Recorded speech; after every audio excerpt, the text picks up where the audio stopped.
¿Tu llanta se frena sola y hace ruido? Aquí te traigo la solución. Lo primero que vas a hacer va a ser desajustar el caliper de la llanta que se frena sola o hace mucho ruido en este caso, ¿no?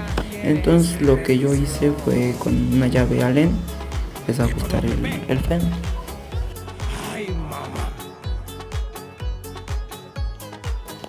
Luego lo que yo hice fue poner una tijera en la parte de la pastilla en la que se frena más.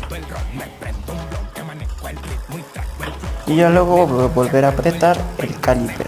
Y así se soluciona el problema de que la llanta se frene sola.